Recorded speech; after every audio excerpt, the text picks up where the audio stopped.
Good morning, everyone. So, guy walks up to the bar, sees his friend outside, staring at the ground, looking around. Let's call this guy Joe, Joe's friend. Joe goes up to his friend and says, "What you doing?" Joe's friend says, "I think I lost my keys." Joe tries to help. Joe says, "Where do you think you dropped them?" Joe's friend says, "Oh, I think over there in the bushes." So Joe says, "Then why are you looking over here?" Joe's friend says, "Because there's better lighting." Now, we chuckle at that. Why? Because it doesn't make sense if you think your keys are over there. Why are you looking over here? But so many times as business leaders, owners, operators, what do we make decisions on? We make decisions based on the information that's readily available to us, don't we? Now, there could be customers, lots of customers, hiding in the bushes, hiding in plain sight, but if you don't look in the right place, if you don't have the right tools and you don't have the right mindset, they're hiding from you. And I really enjoyed the conference so far, listening to all the different strategies, you're trying, and I really enjoyed meeting many of you last night over dinner. You're all very successful, you're all very motivated, we're all very, entrepreneurial, experimenting, getting the right formula. What I hope to do today is to show you that there are two strategic approaches, and I need the slide. Great. So what I hope to show you today is there are two strategic approaches. The one on the left is the one that we all know and love, the one that we've been taught, the one that's in all our business vernacular, how to get a competitive advantage. How do you outperform, outsmart, outmarket, outpromote your products and services vis-a-vis your competitors? The one on the left is blue ocean strategy. If you think about the industries that exist today that didn't exist 10, 20, 30 years ago, what did these industries do? They were the pioneers. They're the ones who started entire new market space. What happens when you're the pioneer, you're the first one there? Do you have any competition? No. What would your revenue, your profits look like if you're the only one and everyone is clamoring for your products and services? You have a disproportionate return on your effort to get there. Now, Kim and Malborn, the co-authors of Blue Ocean Strategy, I worked with them very closely in France for 4 years. The first book that came out in 2005 is called Blue Ocean Strategy. They came out with an expanded version in 2010, and then last fall they came out with the new book called Blue Ocean Shift. Because what they found is not that people who are in the blue are smarter or more informed or in any way better than the people who are in the red. But to get to the blue, you can't do more of the red. To get to the blue, you need to think differently. So to get to the blue, you need to shift your mindset from a competitive benchmarking-based mindset, which works well in many industries, right, to the mindset of value creation. And how do you do that? Let's go through some examples. I'm going to go through 2 examples just so that you can see the pattern. Okay? How many of you here like to drink wine? How many of you here are wine connoisseurs and drink more than 1 glass of wine every week? So what do you look for in the wine? Karen? Character. Let me write that down just so I can remember. Okay, so Karen looks for character. Can you define what character means to you?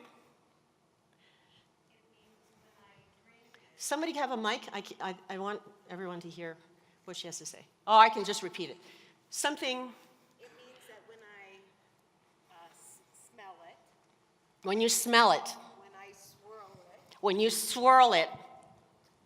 And then when I drink it. Yeah. So I relate to the different. So you smell it, there's the aroma. When you drink it, there's the palate, When right? I see it. And when you see it, there are the colors. How important is the label to you, like, Chateau so-and-so? Does it? Not really Yeah. that important, Uh-huh. How about the aging of the wine? depending on the wine. It Yeah. could matter a lot. Yeah, so you might look for some wines that are more aged in a barrel, in a French barrel, stainless steel. Okay, very good. No question. Now, last night I had the pleasure of sitting next to a very nice couple who drank beer. And in fact, the waitress poured her a glass of wine, and she moved the wine over because I actually like wine. She's like, go for it because I haven't touched it. Now, how many of you are marginal wine drinkers? Drink only on occasions like birthdays, anniversaries, and such. When do you find yourself drinking wine?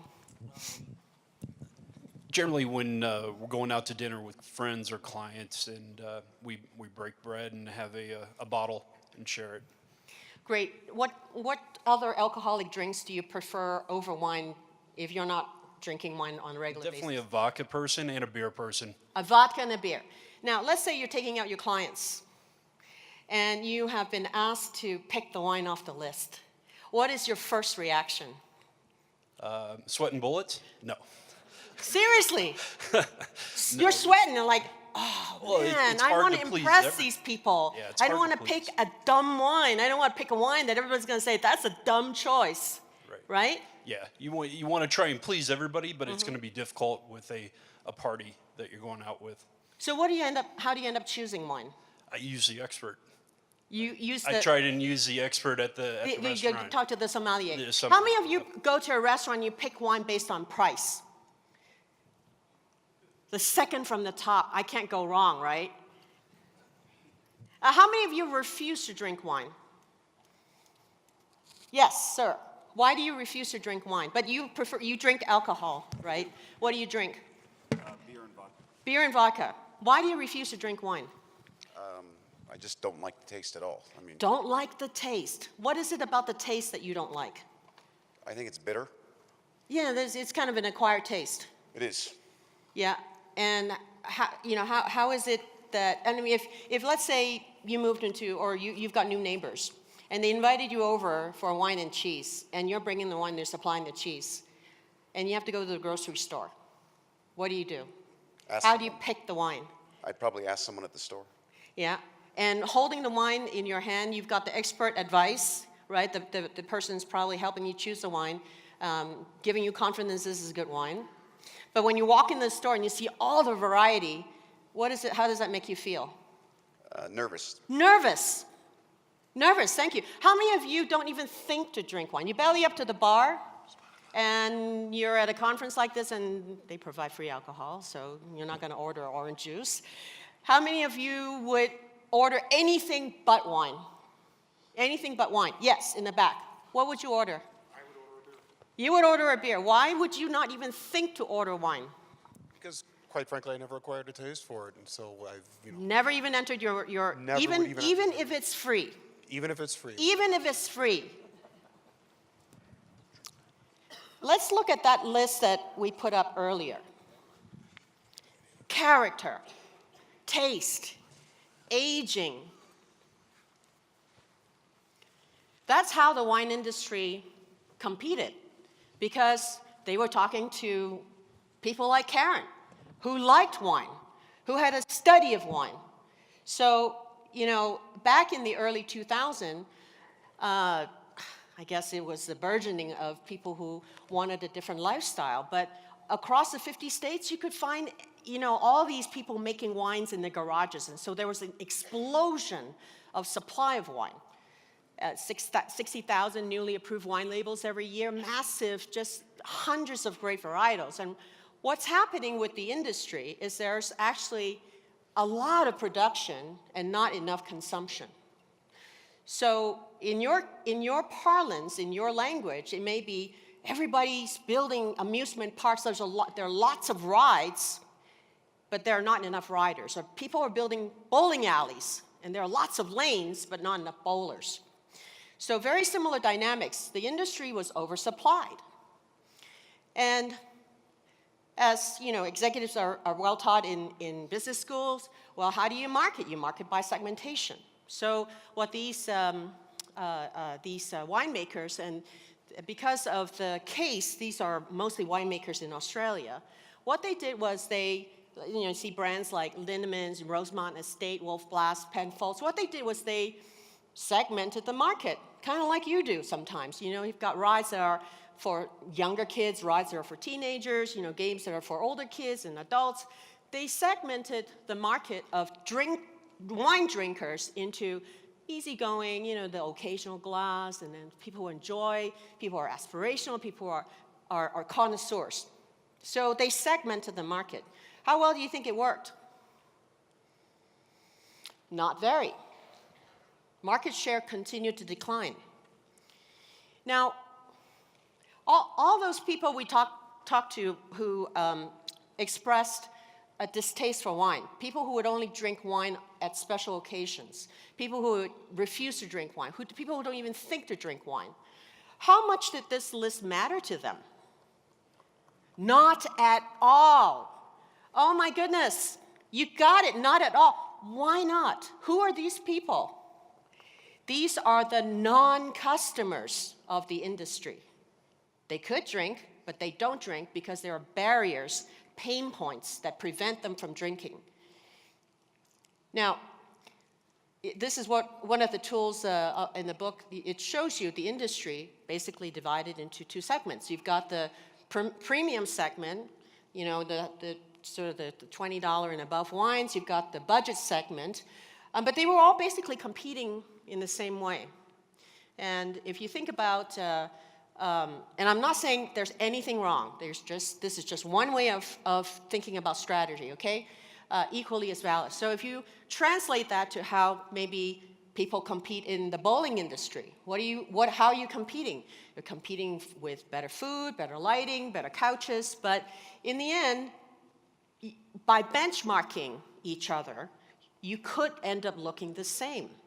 And sometimes that causes you to tweak the only lever that you could, and that's price. And so sometimes if the industry is either flat or declining and you look the same, and the only difference between you and the operator next door is price, yeah, you're gonna start a price war. So is there a different way? The thinking, so this is where you gotta shift the mindset, right? On the one hand, for people like Karen, loves the variety. You know, I actually have to confess, I actually do like a lot of wine. So I can actually taste the wine by reading the label. You know, but this, to some of the other folks that we talk to, is intimidating. It's nerve-wracking. So these are pain points that you and I won't relate to because we're like, oh, it's a candy store. But there are many more non-customers than there are our core customers. And so what we talk about in Blue Ocean is instead of just competing for the people on the left side, your current market, people who already use your products and services, who are your core customers, what about bringing new demand into the fold? What about taking down some of those barriers, identifying those pain points, and reconstructing your offerings so that people who could buy from you will buy from you? And those we call the three tiers of non-customers. So the shift that needs to happen is the shift from red ocean competitive thinking to blue ocean value creation thinking. Now, how do you do that? You think about the three tiers of non-customers. This is actually some data published by Wines and Vines back before the case study that I'm going to show you. Core wine drinkers consumed 86% of the existing wine volume. So you're thinking about all these families that come to you week after week, right? They consume a lot of your existing offering. But look at the number of people. They only comprise 10% of the population of people who could buy from you. And so the marginal wine drinkers, the beer and hard liquor drinkers, for every core wine drinker that you compete for, there are 3 to 4 other non-customers who could come into the fold. but they don't. And so it's about understanding. It's really interesting. Thank you for all the folks who sent me magazines in preparation for this talk. One of the interviews I read about, and he's going to be a speaker here, is Nolan Bushnell said, "Don't do focus groups because they lie." It's not so much the focus groups lie, it's sometimes we ask the wrong questions of the wrong people. Many of the speakers this morning, Benny said, bring your kids, because they'll tell you what they're looking for, right? And others are saying, if you ask the kids, don't ask the adults what you want to learn from the kids. Don't ask your core customers what you want to learn from your non-customers. Yeah? So if you talk to non-customers, because you won't understand their mindset. And so first of all, you got to talk to non-customers. Why don't they buy from you? Why do they marginally come?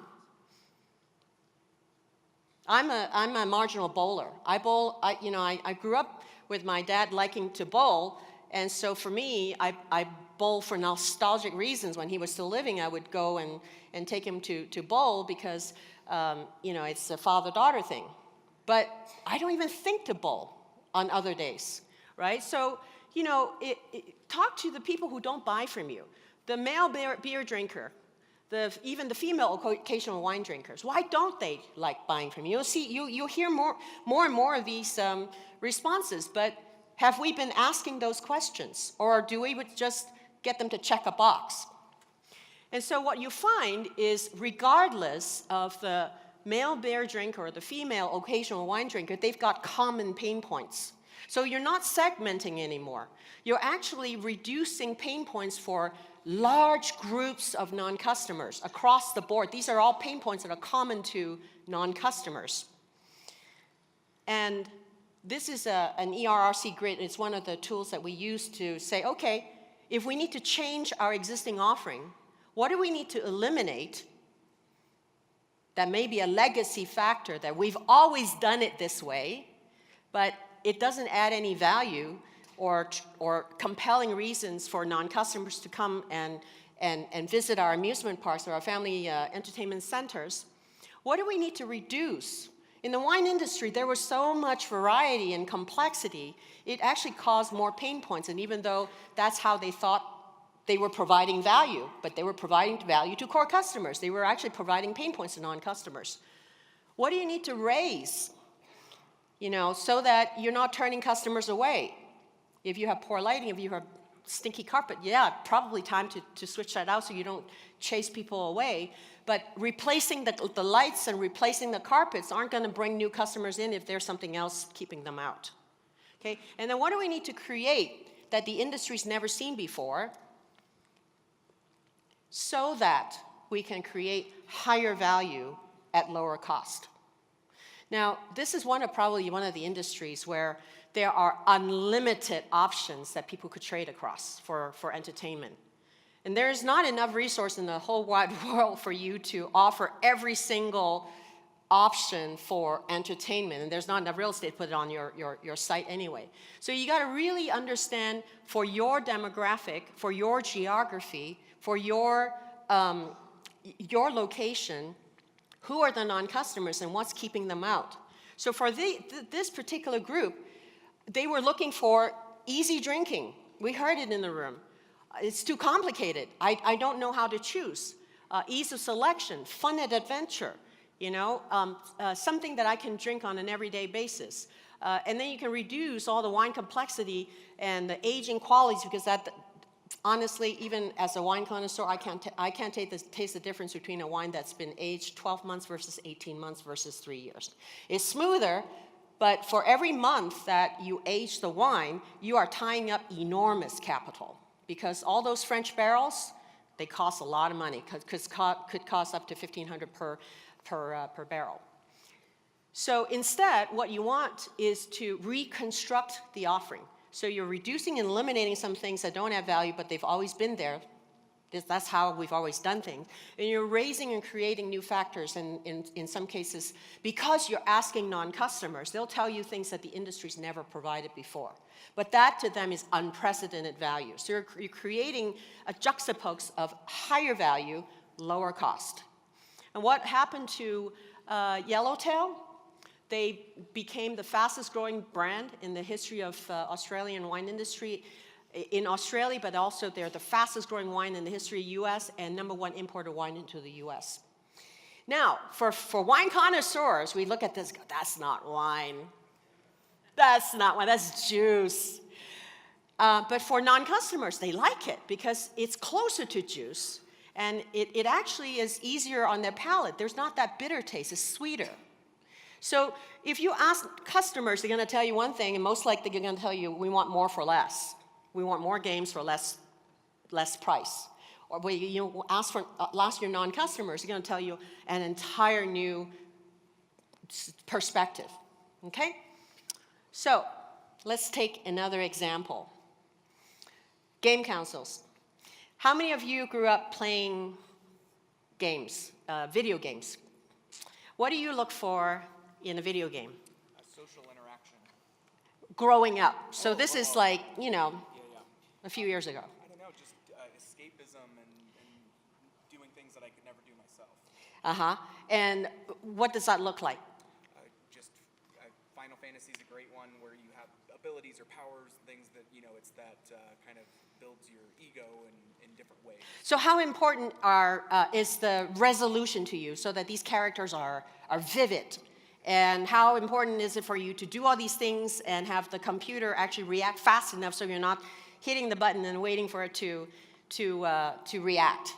Any other, some of you other ones that raise your hands? What did you look for in a computer game? Yes? Achievement. Achievement? Yeah, building, I mean, you want to make sure if you're building a team in a sports game, you want to create the one that becomes undefeated and hit the reset button if you lose. A do-over. Great. So if you look at and we've got Kevin Bacchus sitting right here. You know, Nolan Bushell, who's also going to be coming to this conference. He's the grandfather of Atari. If you look at what the industry did, what did the industry do? The industry offered more complicated games, more sophisticated, you know, more high processing CPUs, more this, more that. Every Christmas you go out, you've got more buttons to push. How many of you did not grow up playing video games? In fact, yes. So how does it make you feel when, let's say, you're invited to, think of yourself as a kid now. You're invited to a friend's house, and they've got the game set up, and you're looking at that video game console with 20 buttons. I have 2 degrees from MIT, and I'm intimidated by that thing. Well, you know, how does it make you feel when you kind of go, oh, Mike, let's play video game? And you're thinking, I have to preserve my reputation. I'm a cool teenager, you know. I can't make a mistake. How does it make you feel when you are introduced to a game like that? Yeah, you feel left out. You feel left out.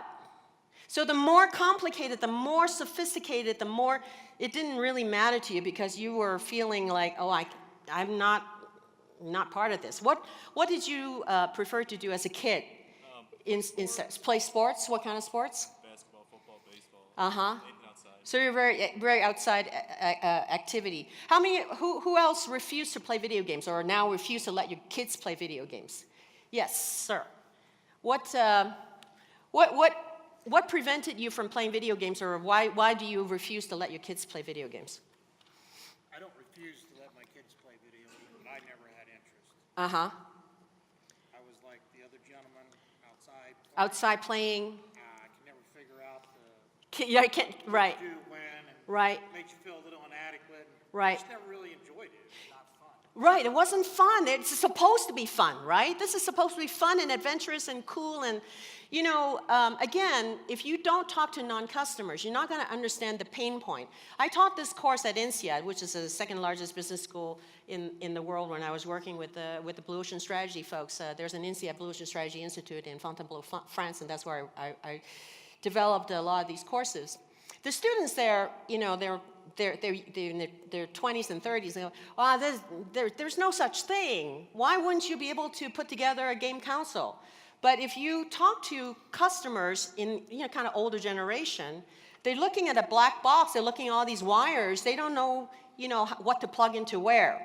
So, you know, again, you got to be shifting from the core customer, your core gamer here, who probably spends, you know, hours playing a game, to the people who are marginal. You know, they play only when they're invited over to somebody's house to play a game, but they've got all these pain points. You know, I don't know how to play the game. I don't want to, you know, I don't know how to make a good impression. I've got a girl or a boy I'm trying to impress. People who refuse, because many married parents, when you see all the Grand Theft Auto and, you know, all the skimpy outfits, shall we say, and the violence of the games, some parents refuse to let their kids play because they think they dumb it down. They dumb their kids down, right? They'd rather have them play intellectual games. And some people, whether they're too young, too old, too, you know, too weak, too not cool, they just don't even think about playing video games. Instead, like you were saying, they're out kicking a soccer ball. They're out socializing, playing card games, playing chess. They're out having, you know, playing Monopoly with their kids because maybe their kids are too young to play video games. But the question is, do you take that as a given? As business owners and operators, when you see people not coming to your amusement parks, not coming to your bowling lanes, do you say, oh, never mind them, I'm going to focus on these people who already know and love my arcade? Or will you think differently to better understand the non-customers? That is the question. Because when you actually walk through the shoes of the non-customers, it presents many pain points that you may not be aware of. So in this case, the three groups that we talked about, the people who like to play sports, casual, you know, they like to run around with their pets and like to read, they don't like the fact that you're sitting in a room and you're not active playing video games. Or they like to be with friends, but playing video games seem to be a very lonely sport. Or they find the controller very clumsy, very complicated. They don't, you know which buttons to hit. And if you talk to people in retired homes, they're confused about how to even start the game. You know, don't laugh, but I was teaching a group of marketing managers back in the 90s how to use their first laptop. I had a guy hold a mouse like this and point at the screen. They don't know how to use this new equipment, right? So, you know, instead of laughing them off or saying, oh, they'll never be a gamer, what the industry did was they focused on the core customers and came up with more powerful CPUs and more vivid characters and all of that, but it made no difference to the non-customers. So this chart is what we call the buyer experience cycle. It's in the book, and I've got free books to hand out, you know, so you're welcome to take a look. But I don't have time to go into a lot of detail here. But it's really to take you through the entire buyer experience cycle, from the time they think about going to the time that they think about a family entertainment option, to the time that they actually experience the family entertainment option, to the time that they're done, and now you're thinking about a repeat visit. Okay? On the left there, customer productivity, simplicity, convenience, risk, fun, and image, environmental friendliness. What the authors have found is over 150 strategic moves that created these new market space. These are the blocks. These tend to be the blocks to the utility of the non-customers. So instead of just focusing on one of those blocks, there are many other options that you could look at. And the way to discover what is important for your family entertainment center is to talk to your non-customers, because they do differ. And just like the wine example, there are actually many more of them out there than there are those who are already playing video games. And so if you look at the the retired folks and families, it could project 20% more growth to the industry. And if you look at the kids playing the sports and the games, it could grow by another 20 to 30%. And what you're looking at is not a segmentation there, because if you fix what's preventing them from coming into the industry, just like if you fix what's preventing the young kids and the older adults from coming into your amusement park, it's cumulative, it's additive. So if you can do one thing, which is to say, increase the extra gaming factors or the number of players and familiar games that they would play instead of Grand Theft Auto and that sort of thing, like bowling, or tennis, or some of the other games, they will use your products and services. And again, this is the reconstruction that happens, is you eliminate high resolution, you eliminate non-gaming functions, you eliminate the HD TV capability, you reduce the process. By eliminating that, you actually are able to go back a few generations of technology, and not only does that burn lower, and then you don't have a higher heating unit that you then have to then put in a fan to cool and it makes noise. What happens to technology when it's older? What happens to the cost structure of technology as older? Higher or lower? Significantly lower. So we was able to price lower because they've got a much lower cost structure. Now, the way they priced it is not just to reduce the price for the sake of drawing in customers. The way they priced it, does anybody remember how much the Wii cost when it first came out? $199, $299, something in that range. What else costs $199, $299 in that range that people who are looking for electronic entertainment could also buy? Cell phones, iPods, right? So they were pricing across alternatives to draw in people who wouldn't be thinking going to Best Buy to buy a video game, but oh look, it's the same price as an iPod, and that makes it easier to transition over from one product to another. And you can see there they created motion, they created family games, and the rest is, as they say, history. Because they drew in the grandfathers and the grandmothers. In fact, when we first came out, they were the ones lined up around the blocks, because now they have something that they can play with their grandkids and enjoy that family social interaction. And also there was a craze in fitness, and so it wasn't just shooting down monsters. You could actually practice your balance. You could do other sports. There was a major trend, get healthy trend, and of course the family entertainment. Now, whereas the competition-based approach got Microsoft and Sony to increase their sales over the same period of time, look at what happened to Wii. They basically doubled the market not by competing, but by bringing in non-customers. Here's the funny thing about bringing in non-customers. Because they are not part of your industry, when your sales go up, you may not see them in the industry statistics because they're not taking away your sales, right? Because you're creating new demand. And sometimes industry players tend to poo-poo or overlook the new strategic moves because they laugh it off. And so I'm hoping that one thing that you get out of this session is, we're going to go back to this idea of soul, the soul of your organization. I hope that you will not be afraid to look for your non-customers and encourage your employees to understand what the pain points are for your non-customers.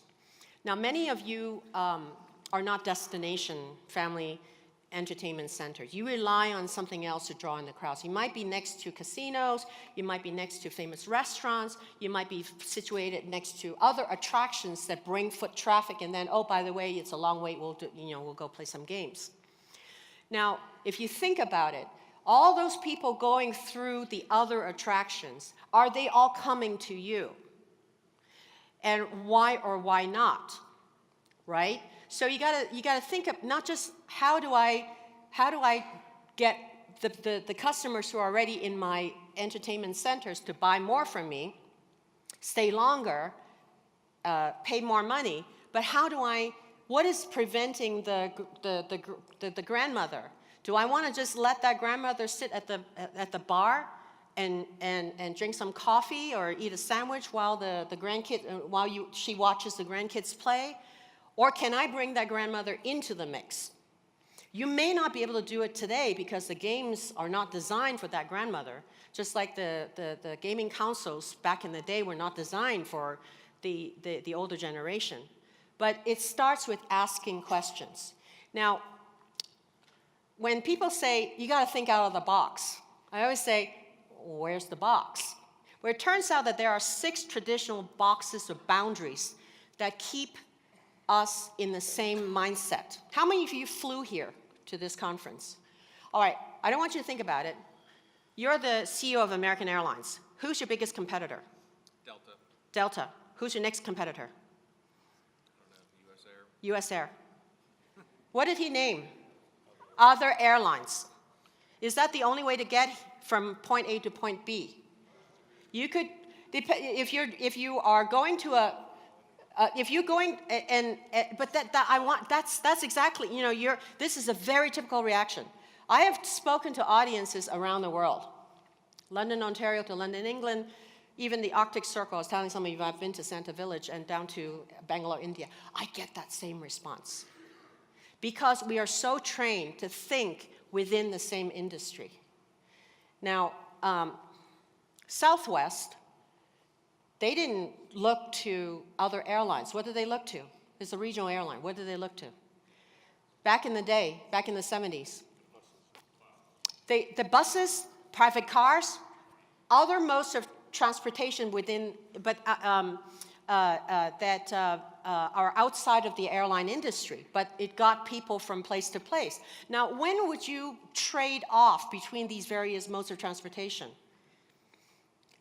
The airline could get you there a lot faster, but if you're going to a sales convention, you're carrying bags, it's much easier to throw in your car. And back in the day, the airlines had to fly through connection points. So, it's much easier for you to just throw your bags in a car and drive door to door. So Southwest actually provided the speed of the airline, so you're less tired when you get there, and the convenience of a car.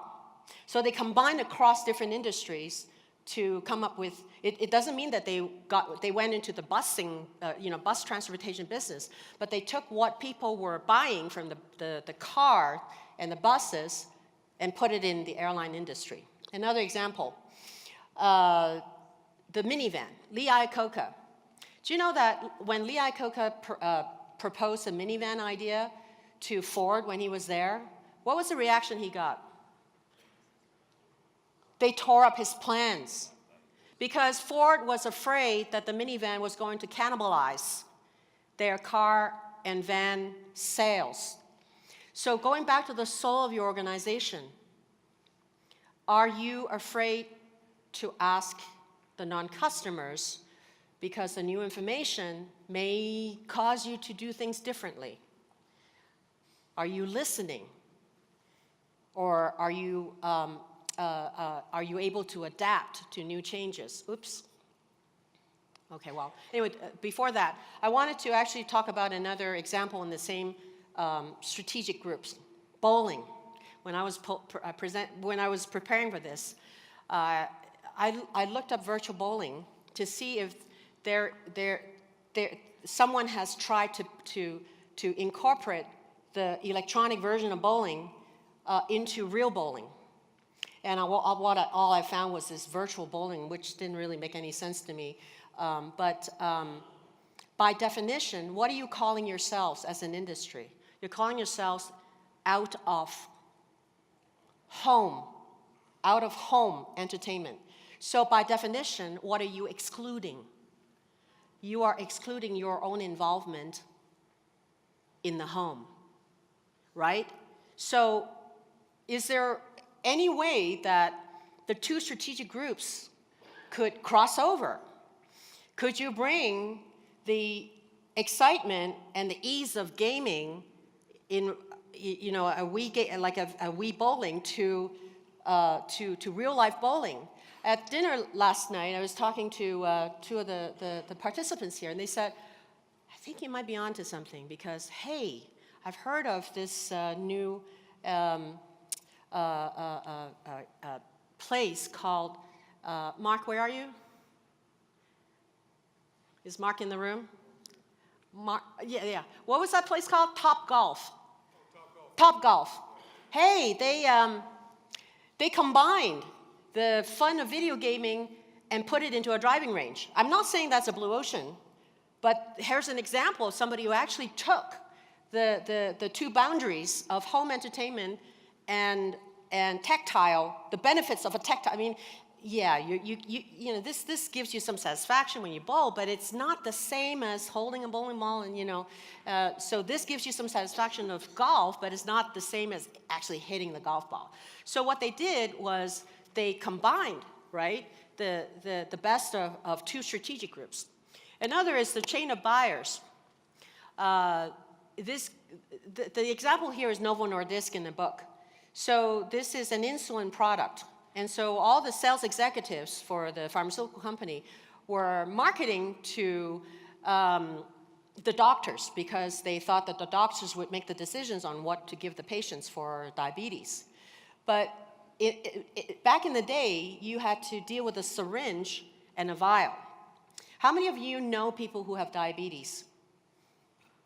What happens to them when they don't keep to their drug schedule? They could faint, they could lose their limbs, but are they all compliant? Are they all compliant? Why not? Because it's not convenient, and sometimes you have to excuse yourself to go inject yourself in the middle of, before a meal. So there are these pain points, and especially the kids, they can't self-inject, they gotta wait for the school nurse to inject. And so Novo Nordisk came along and said, look, we have made the perfect product that is the same as a human, you know, insulin in your body. You can't get better in the product platform than that. So they shifted. They shifted to look at how can we better deliver this product. And so, you know, instead of competing head-to-head on the product platform, they shifted to the delivery platform, just like Dell did. Instead of competing head-to-head on the CPU, you know, technology platform, Dell moved to how can I deliver the computer faster to non-customers who didn't have IT departments to choose things for them. So, you know, you got to think, so this, the cross-chain of buyers, there are three types of buyers. There's a user, there's a purchaser, and there's the influencer. And so in that article, you know, Nolan Bushnell said, don't ask the adults what the kids want. The adults are, in this case, what, the purchasers, right? They buy the ticket for the kids to go to Chuck E. Cheese, but the kids are the users. And if you ask the adults what they want, they're going to say better pizza.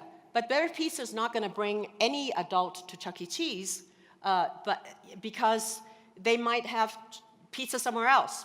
So there are three different types of buyers, and if you traditionally focused on one of those buyers, whether it's the user, the purchaser, or the influencer, then try and ask the other types of non-customers what they look for and see whether or not you can bring those values into your offering. Canopolis, Belgium movie theater chain. What they noticed was, and you may have the same observation, their theaters are empty during the day, during, you know, and also, you know, because everybody else is working, but also they realize that there's a certain age group of customers that are missing. Can you guess what age group was missing? The sort of the late 20s, early 30s age group. These are the people starting new families with crying babies. So it's not necessary, you can't always bring a crying baby to a theater, and you can say, oh, well, they're not our target audience. We're not going to market to them. But what Canopolis did was they tried to understand what the pain point was. The pain point was the crying baby. So they thought, okay, what if we offered a complementary product or service? And what they ended up doing was they offered certified babysitting. And so you could bring your kid who's too young to sit in a movie, instead of doing Netflix or watching DVDs on a small screen, you could actually go to a movie theater, drop off your kid. They have certified people. What you do is you pay the same ticket price for the babysitting. You get a pager, so you know if your kid needs your attention, they'll call you out of the movie theater. But you have the peace of mind to then enjoy a big screen movie with your wife or husband, and meanwhile you know that the baby is taken care of. So that is a complimentary service that's outside of the movie theater industry, but it was preventing people from going to the theater, and so they offered that. Last two, across emotional and functional appeal. This happens to be Swatch. Swatch, did you know, is a Swiss company, Swiss manufacturing company. Are the Swiss known for high or low labor costs? High. What are they going to do? They've got all these people, Japanese manufacturers coming in with very low labor costs. So, the Swiss watch, they prided themselves on the functional the machinery, right? You buy one and basically it's an heirloom, and it's so good that you can pass it on to the next generation. What they did was, instead of moving the entire company to a country with lower wages, they looked at the watch as a fashion piece. Appeal, instead of saying, that this watch will last you a lifetime, they actually moved the appeal to emotion and say, you need to buy two of these for, one of these for every outfit. And again, of course, they created a brand new demand from people, and they were able to lower the cost structure because they changed the way the input materials as well as the way the watch was made. And last but not least, you got to look across time. Looking across time, what are the definitive trends that are happening in your industry? Google, for example, noticed that the internet was burgeoning. And so if you looked at the endpoint that everybody had infinite information through the internet, how are they going to search for any information that's useful? So Google went ahead and thought about the search engine. And now there's Netflix. Netflix looked at there's now increased bandwidth. You can stream videos and not have to wait for it to buffer. So, they started, I just saw that Netflix paid $100 million for Shonda Rhimes, the person who created, the Grey's Anatomy and Scandal and all those popular shows, to create shows on Netflix. So, what are some definitive trends that are happening in the industry? And the last one is TEFL. It's a deep fryer, but the traditional way you deep fry is with a tank of oil. They did away with that because it was actually you can have the outcome taste like deep fried crisp, but you only need like 1 or 2 teaspoons of oil, because they looked at the trend of people wanting to become healthier. So as you look at your industry, and I'm going to wrap up here. For example, bowling. I'm a data of 1. Okay, and I've just shared with you, I'd like to bowl, but I'm a marginal bowler. What about those who refuse to bowl, maybe because bowling industry has a little bit of a drinking reputation? I found it interesting, one of the magazines I wrote that, I can see how, recession had an impact on the industry, but tougher drinking laws and smoking bans had a downward impact on the industry. Which tells me that maybe the industry is known more for, some of these adult habits that some parents might not want their kids to be involved with. So they may be refusing. I'm guessing. Okay, but those of you who operate these facilities need to talk to your non-customers, see why they're refusing to come, or unexplored. Why not all the foot traffic that goes past your property because there's another attraction? Why aren't they coming into your property? Why don't they think that the family entertainment amusement park facility is for them? Why are they just sitting at the restaurant, not participating? So, I would encourage you to ask a different set of questions with a different set of audience to learn how you can create value and reduce and eliminate everything else that blocks them, and also could create a lower cost structure for you as you reduce and eliminate some of these things that are not valuable. So this is what we call four actions framework. When you reduce and eliminate, you lower cost. When you raise and create, you create exceptional value. So key takeaways. Anyone can pursue a blue ocean shift to open up new growth opportunities. You got to look somewhere different. Not just look at your core customers, but look to your non-customers. Why don't they buy more from you? What's preventing them from buying more from you? You got to shift your mindset from only competing and benchmarking to how do I create new values so that I can bring these non-customers into my fold? Pain points. What are the pain points?